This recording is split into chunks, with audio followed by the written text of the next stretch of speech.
Dieting చేస్తున్న వైజాగ్ కోళ్లు, సగానికి చిక్కిపోతున్న పెట్టెలు, లబోదిబ్బోమంటున్న కోళ్ల ఫారాల యజమానులు, డిమాండ్కు తగ్గ సరఫరా లేక డబుల్ సెంచరీ దాటేసిన చికెన్ ధర.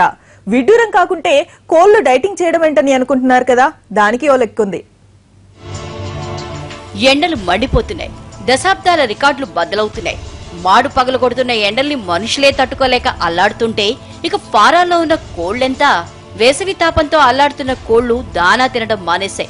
పగటి పూటంతా కేవలం నీళ్లతోనే గడిపేస్తున్నాయి. దీంతో 3 నెలల్లో 3 కేజీలు పెరిగి పుష్టిగా ఉండాల్సిన కోళ్లు కిలోన్నర బరువు రావటమే గగనంగా ఉంది. ఉత్పత్తి సగానికి సగం తగ్గిపోవడంతో ఆ ప్రభావం ధరల మీద బాగా పడిందంటున్నారు వ్యాపారులు. సాధారణంగా ఎండాకాలంలో చికెన్ వినియోగం తగ్గి ధరలు తగ్గనైనా తగ్గుతాయి, లేదంటే స్థిరంగా ఉంటాయి. కానీ ఇప్పుడు కోళ్ల వెయిట్ లాస్ తో డిమాండ్ కు సరిపడ సరఫరా ఉండటం లేదు. ఫలితంగా రేట్లు కొండెక్కాయి. విశాఖ మార్కెట్లో కిలో చికెన్ ప్రస్తుతం 210 రూపాయలు పలుకుతోంది. దీంతో కేజీ 2 కేజీలు కొనేవాళ్లు కూడా అరకిలోతో సరిపెట్టుకుంటున్నారు.